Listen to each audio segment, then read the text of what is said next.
नमस्कार प्यारे साथियों, आरपीएम ब्रिज यूट्यूब चैनल में आप सभी का बहुत बहुत स्वागत है। चलिए, बाल विकास की एक नई श्रृंखला के साथ हम आपके सामने उपस्थित हैं। तो बहुत ही महत्वपूर्ण श्रृंखला, बहुत ही इम्पॉर्टेंट टॉप 30 क्वेश्चन यहाँ पर हमने लिए हैं आपके आगे आने वाले एग्ज़ाम के लिए, शिक्षक भर्ती परीक्षा के लिए। तो चलिए, बिना देरी किए हुए श्रृंखला की शुरुआत करते हैं। आज का जो आपका टॉपिक रहेगा, तो जैसा कि आप स्क्रीन पर देख पा रहे होंगे कि आज का जो आपका टॉपिक रहने वाला है वो बाल विकास की अवस्थाओं से रिलेटेड है। तो यहाँ पर टोटल हमने 30 क्वेश्चन लिए हैं। तो चलिए श्रृंखला की शुरुआत करते हैं बिना देरी किए हुए। लेकिन उससे पहले जो भी हमारे यूट्यूब चैनल पर नए हैं तो प्लीज़ चैनल को सब्सक्राइब कर लीजिए और साथ ही बेल आइकन को प्रेस कर लीजिए, जिससे कि कोई भी वीडियो अपलोड होते ही नोटिफिकेशन आप तक पहुंच सके और उस नोटिफिकेशन पर क्लिक करके आप पूरा वीडियो अंत तक देख सकते हैं। और सभी सब्जेक्ट की पीडीएफ लेने के लिए आप लोग हमारे टेलीग्राम चैनल को ज्वाइन कर लीजिए। टेलीग्राम चैनल का जो नाम है वो आपको सर्च करना है, टेलीग्राम पर जाकर आरपीएम ब्रिज उस नाम से आपको टेलीग्राम चैनल मिल जाएगा। वहाँ पर सभी सब्जेक्ट की आपको पीडीएफ प्रोवाइड कराई जाती हैं। तो ऐसा कोई भी सब्जेक्ट नहीं है जिसकी वहाँ पर पीडीएफ और पुराने यानी कि बैक ईयर के जो जितने पेपर हो चुके हैं वो भी यहाँ पर आपको सारे पेपर मिल जाएंगे, चाहे वो पुलिस का हो यानी कि एनीबॉडी, किसी का भी आपका एग्ज़ाम है उन सब के प्रीवियस ईयर के पेपर, बहुत सारे एग्ज़ाम के पेपर वहाँ पर पड़े हुए हैं। तो जाकर आप लोग डाउनलोड कर सकते हैं और उनके विद आंसर के भी आपको मिल जाएंगे। तो टेलीग्राम चैनल को ज्वाइन करना बिल्कुल नहीं भूलना है और हमारे यूट्यूब चैनल को सब्सक्राइब कर लेना है, आरपीएम ब्रिज। चलिए आगे बढ़ते हैं, बिना देरी किए हुए श्रृंखला की शुरुआत करते हैं।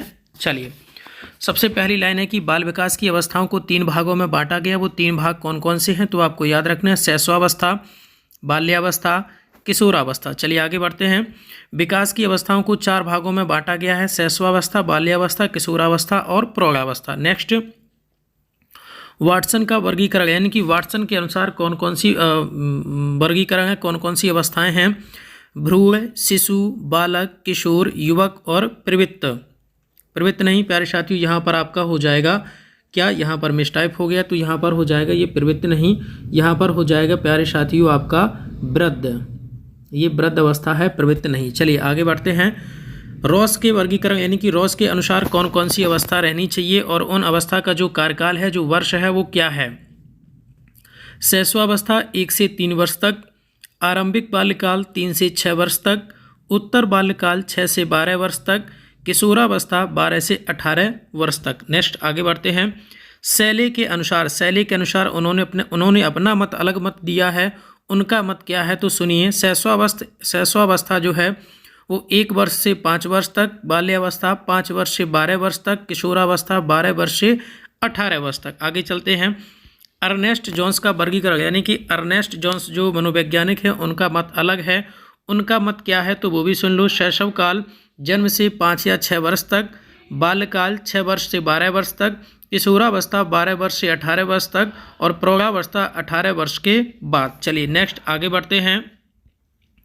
भारतीय दर्शन के अनुसार मानव विकास की अवस्थाएं यानी कि भारतीय दर्शन के अनुसार मानव विकास की जो अवस्थाएं हैं वो क्या हैं। गर्भावस्था यानी कि जन्म के समय तक, शैशवावस्था रहती है जन्म से 5 वर्ष तक, बाल्यावस्था रहती है 5 से 12 वर्ष तक, किशोरावस्था रहती है 12 से 18 वर्ष तक और युवावस्था रहती है 18 से 25 वर्ष तक, प्रौढ़ावस्था रहती है 25 से 55 वर्ष तक और वृद्धावस्था रहती है 55 से मृत्यु तक।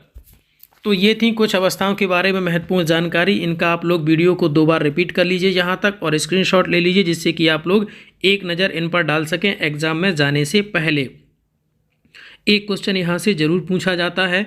तो चलिए, अब यहाँ पर हमने 30 क्वेश्चन लिए हैं, बहुत ही महत्वपूर्ण। चलिए क्वेश्चनों की शुरुआत करते हैं। पहला क्वेश्चन आपके सामने है, किस अवस्था को भावी जीवन की नींव कहा जाता है। ये आपको बताना है वे कौन सी अवस्था है जिसको भावी जीवन की नींव कहा जाता है। शैशवावस्था, बाल्यावस्था, किशोरावस्था या फिर प्रौढ़ावस्था। तो प्यारे साथियों बताइए इस प्रश्न का सही उत्तर क्या होगा। तो चलिए मिलवाते हैं प्रश्न के सही उत्तर से और इस प्रश्न का बिल्कुल सही उत्तर हो जाएगा ऑप्शन नंबर ए, शैशवावस्था। चलिए क्वेश्चन नंबर 2 की तरफ चलते हैं, आगे बढ़ते हैं क्वेश्चन नंबर 2 की तरफ।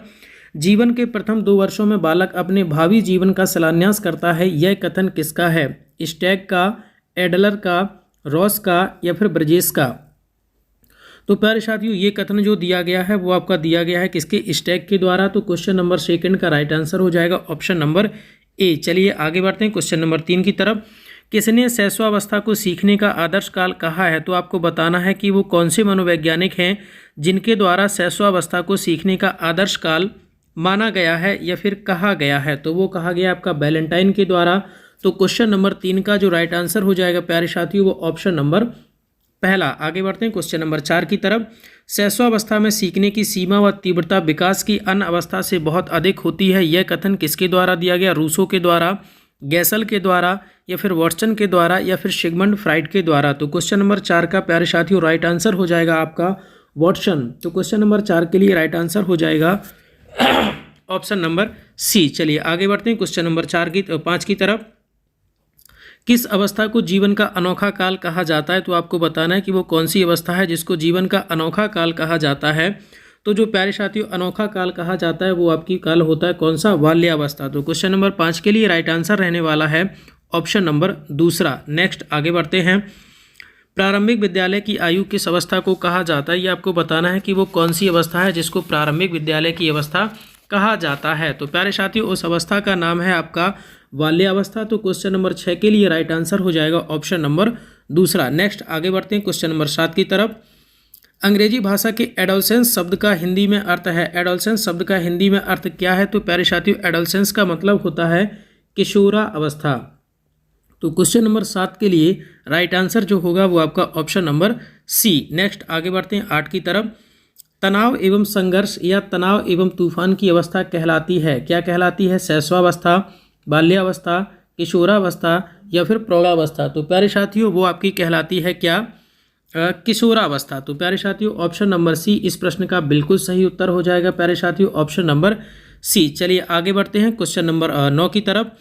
बाल्यावस्था में बच्चा सबसे अधिक रुचि किसमें रखता है? लेख में, कहानी में, निबंध में, या फिर नाटक में। तो प्यारे साथियों बाल्यावस्था में जो बच्चे की रुचि होती है वो कहानी में होती है। तो क्वेश्चन नंबर 9 के लिए जो राइट आंसर रहने वाला है वो ऑप्शन नंबर दूसरा। नेक्स्ट आगे बढ़ते हैं 10 की तरफ। ईर्ष्या की भावना किस अवस्था में पैदा होती है? तो आपको बताना है कि ईर्ष्या की जो भावना है वो किस अवस्था में पैदा होती है। तो प्यारे साथियों बच्चे में जो ईर्ष्या की भावना है वो भी आपकी बाल्यावस्था में ही पैदा होती है। तो क्वेश्चन नंबर 10 के लिए जो राइट आंसर रहने वाला है वो ऑप्शन नंबर दूसरा। नेक्स्ट आगे बढ़ते हैं 11 की तरफ। शर्म तथा गर्व जैसी भावना का विकास किस अवस्था में होता है? शैशवावस्था में, बाल्यावस्था में, किशोरावस्था में, या फिर प्रौढ़ावस्था में। तो प्यारे साथियों शर्म तथा गर्व की जो आपकी बाल्यावस्था कहलाती है वो आपकी कौन सी है? बाल्यावस्था। तो क्वेश्चन नंबर 11 के लिए राइट आंसर हो जाएगा आपका ऑप्शन नंबर दूसरा यानी कि बाल्यावस्था। तो बाल्यावस्था में शर्म तथा गर्व जैसी भावनाओं का विकास होता है। नेक्स्ट आगे बढ़ते हैं क्वेश्चन नंबर 12 की तरफ। बालक के सिर एवं मस्तिष्क का सर्वाधिक विकास किस अवस्था में होता है? तो आपको बताना है कि बच्चे में, बालक में सिर एवं मस्तिष्क संबंधी का जो सर्वाधिक विकास है वो किस अवस्था में होता है, ये आपको बताना है प्यारे साथियों कि इस प्रश्न का सही उत्तर क्या होगा। तो प्यारे साथियों इस प्रश्न का आपका बिल्कुल सही उत्तर हो जाएगा शैशवावस्था। तो क्वेश्चन नंबर 12 के लिए जो प्यारे साथियों राइट आंसर होगा आपका वो हो जाएगा ऑप्शन नंबर पहला। चलिए आगे बढ़ते हैं क्वेश्चन नेक्स्ट यानी क्वेश्चन नंबर 13 की तरफ। क्वेश्चन नंबर 13 है, बालक अपनी माँ को पहचानना प्रारंभ कर देता है, कब प्रारंभ करता है? 6 माह, 8 माह, 9 माह, या फिर 3 माह। तो प्यारे साथियों बच्चा जो है वो अपनी माँ को पहचानना स्टार्ट कर देता है 3 महीने में। तो क्वेश्चन नंबर 3 का जो राइट आंसर हो जाएगा प्यारे साथियों ऑप्शन नंबर चौथा। चलिए आगे बढ़ते हैं क्वेश्चन नंबर 14 की तरफ। बालक के जन्म के समय शिशु के मस्तिष्क का भार होता है कितना होता है? 300 ग्राम, 350 ग्राम, 400 ग्राम, या फिर 450 ग्राम। तो प्यारे साथियों बच्चे का जो जन्म के समय शिशु के जो मस्तिष्क का भार होता है वो होता है प्यारे साथियों 350 ग्राम। तो क्वेश्चन नंबर 14 के लिए राइट आंसर जो रहने वाला है वो ऑप्शन नंबर दूसरा। चलिए आगे बढ़ते हैं क्वेश्चन नंबर 15 की तरफ।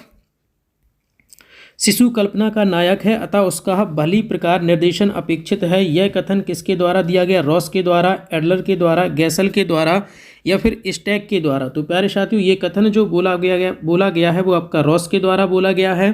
तो क्वेश्चन नंबर 15 के लिए जो राइट आंसर हो जाएगा वो आपका रॉस। चलिए आगे बढ़ते हैं क्वेश्चन नंबर 16 की तरफ। बालक प्रथम 6 वर्ष के बाद में या बाद के 12 वर्ष से भी दुगना सीख लेता है, यह कथन है, यह कथन किसके द्वारा बोला गया है? फ्रॉइड के द्वारा। यह कथन जो है वो आपका किसके द्वारा दिया गया है प्यारे साथियों? तो आपको बताना है कि इस प्रश्न का बिल्कुल सही उत्तर क्या होगा। तो चलिए प्यारे साथियों मिलवाते हैं इस प्रश्न के सही उत्तर से। तो इस प्रश्न का बिल्कुल सही उत्तर हो जाएगा प्यारे साथियों ऑप्शन जो है वो इसमें ऑप्शन आपका छूटा हुआ है, ऑप्शन जो है मिस टाइप है। तो इस प्रश्न का बिल्कुल सही उत्तर हो जाएगा प्यारे साथियों आपका गैसल। तो आपको याद रखना है ऑप्शन यहाँ पर नहीं टाइप हो पाया है। तो आपको याद रखना है क्वेश्चन नंबर 16 का जो राइट आंसर हो जाएगा प्यारे साथियों वो आपका हो जाएगा क्या, गैसल। चलिए आगे बढ़ते हैं क्वेश्चन नंबर 17 की तरफ। बालकों के जीवन का वह काल जब वे विस्फोट और तनाव में होते हैं वो कौन सा काल कहलाता है? जब वो विस्फोट और तनाव में होते हैं तो आपको बताना है बाल्यावस्था, शैशवावस्था, किशोरावस्था या फिर पूर्व किशोरावस्था। तो प्यारे साथियों क्वेश्चन नंबर 17 के लिए जो आपका राइट आंसर रहने वाला है वो आपका हो जाएगा किशोरावस्था, यानी कि ऑप्शन नंबर सी इस प्रश्न का बिल्कुल सही उत्तर रहने वाला है। चलिए आगे बढ़ते हैं क्वेश्चन नंबर 18 की तरफ। खिलौनों की आयु कहा जाता है, खिलौनों की आयु किस अवस्था को कहा जाता है? पूर्व बाल्यावस्था, शैशवावस्था को या फिर उत्तर किशोरावस्था को या फिर किशोरावस्था। तो प्यारे साथियों खिलौनों की जो आयु है उसको कहा जाता है पूर्व बाल्यावस्था को बोला जाता है खिलौनों की आयु। चलिए आगे बढ़ते हैं क्वेश्चन नंबर 19 की तरफ। बालक का विकास होता है सिर से पैर की ओर, पैर से सिर की ओर, दोनों ओर से या फिर इनमें से कोई नहीं। तो प्यारे साथियों क्वेश्चन नंबर 19 का जो राइट आंसर हो जाएगा वो आपका ऑप्शन नंबर ए होगा, यानी कि बालक का जो विकास होता है वो सिर से पैर की ओर होता है। चलिए आगे बढ़ते हैं क्वेश्चन नंबर 20 की तरफ। शैशवावस्था को कहा जाता है, तो आपको बताना है कि शैशवावस्था को क्या कहा जाता है? समस्या की अवस्था, अनुकरण की अवस्था या फिर समायोजन की अवस्था या फिर आत्मनिर्भरता की अवस्था।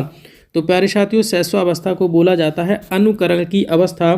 तो क्वेश्चन नंबर 20 के लिए जो राइट आंसर होगा वो ऑप्शन नंबर दूसरा। चलिए आगे बढ़ते हैं क्वेश्चन नंबर 21 की तरफ। चुस्ती की आयु एवं समूह की आयु कहलाती है, चुस्ती की आयु एवं समूह की आयु कहलाती है बाल्यावस्था, कि शैशवावस्था, प्रौढ़ावस्था या फिर किशोरावस्था। तो प्यारे साथियों चुस्ती की आयु एवं समूह की आयु जो कहलाती है वो आपकी बाल्यावस्था कहलाती है। तो इस प्रश्न का बिल्कुल सही उत्तर हो जाएगा प्यारे साथियों आपका ऑप्शन नंबर पहला, यानी कि बाल्यावस्था। चलिए नेक्स्ट आगे बढ़ते हैं 22 की तरफ। 6 से 7 वर्ष के बालक किन खेलों में अधिक रुचि रखते हैं? तो आपको बताना है कि 6 से 7 वर्ष के जो बालक हैं वो किन खेलों में अधिक रुचि रखते हैं, एकाकी या सामूहिक या फिर एकाकी एवं सामूहिक या फिर इनमें से कोई नहीं। तो प्यारे साथियों 6 से 7 वर्ष के बालक की जो खेलने की रुचि होती है वो सब सर्वाधिक होती है एकाकी एवं सामूहिक में। चलिए आगे बढ़ते हैं क्वेश्चन नंबर 23 की तरफ। दोहराने की प्रवृत्ति किस अवस्था में पाई जाती है? तो आपको बताना है कि जो दोहराने की प्रवृत्ति है वो किस अवस्था में पाई जाती है, शैशवावस्था में, बाल्यावस्था में, किशोरावस्था में या फिर प्रौढ़ावस्था में। तो प्यारे साथियों जो दोहराने की अवस्था होती है वो आपकी शैशवावस्था कहलाती है। तो क्वेश्चन नंबर 23 के लिए राइट आंसर हो जाएगा ऑप्शन नंबर पहला। नेक्स्ट आगे बढ़ते हैं 24 की तरफ। किस अवस्था में काम की भावना तीव्र लेकिन क्रियाशील नहीं होती है? आपको बताना है कि वो कौन सी अवस्था है जिसमें काम की भावना तो होती है लेकिन क्रियाशील नहीं होती है, ऐसी कौन सी अवस्था है? तो ऐसी अवस्था प्यारे साथियों कहलाती है शैशवावस्था। तो क्वेश्चन नंबर 24 के लिए जो राइट आंसर हो जाएगा ऑप्शन नंबर ए। चलिए आगे बढ़ते हैं 25 की तरफ।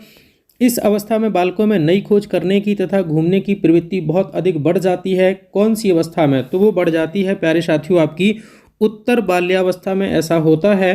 तो क्वेश्चन नंबर 25 के लिए राइट आंसर हो जाएगा ऑप्शन नंबर दूसरा। नेक्स्ट आगे बढ़ते हैं 26 की तरफ। दिवा स्वप्न में विचरण करने की प्रवृत्ति अत्यंत प्रबल होती है। तो आपको बताना है कि जो दिवा स्वप्न में विचरण करने की प्रवृत्ति है वो अत्यंत प्रबल कब होती है? शैशवावस्था में, बाल्यावस्था में, किशोरावस्था में या फिर प्रौढ़ावस्था में। तो प्यारे साथियों वो आपकी प्रबल होती है किशोरावस्था में। तो क्वेश्चन नंबर 26 के लिए जो राइट आंसर हो जाएगा वो आपका किशोरावस्था हो जाएगा। चलिए आगे बढ़ते हैं क्वेश्चन नंबर 27 की तरफ।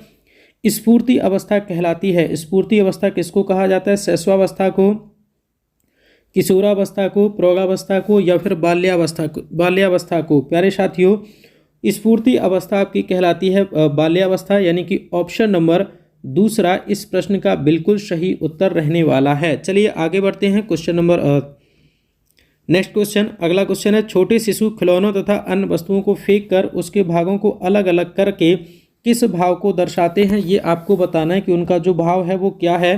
तो उनका भाव कहलाता है जिज्ञासा प्रवृत्ति, यानी कि ऑप्शन नंबर दूसरा इस प्रश्न का बिल्कुल सही उत्तर रहने वाला है क्वेश्चन नंबर 28 के लिए। नेक्स्ट आगे बढ़ते हैं कि एडोलसेंस पुस्तक के लेखक हैं। तो आपको बताना है कि एडोलसेंस पुस्तक जो है वो किसने लिखी है? तो एडोलसेंस पुस्तक जो लिखी गई है वो स्टैनली हॉल के द्वारा लिखी गई है और स्टैनली हॉल के द्वारा लिखा गया। और एडोलसेंस पुस्तक का जो हिंदी रूपांतरण है वो आपका किशोरावस्था होता है। चलिए आगे बढ़ते हैं क्वेश्चन नंबर 30 की तरफ और श्रृंखला का last question. Motivational and personality पुस्तक के लेखक हैं कौन है? तो आपको बताना है थॉर्नडाइक, ब्रूनर या फिर मैस्लो या फिर पावलाव। तो प्यारे साथियों ये बहुत ही इंपॉर्टेंट क्वेश्चन है। तो क्वेश्चन नंबर 30 के लिए राइट आंसर हो जाएगा आपका मैस्लो, यानी कि ऑप्शन नंबर सी इस प्रश्न का बिल्कुल सही उत्तर रहने वाला है। चलिए साथियों आज की श्रृंखला में इतना ही। श्रृंखला में जुड़ने के लिए आप सभी का बहुत बहुत धन्यवाद।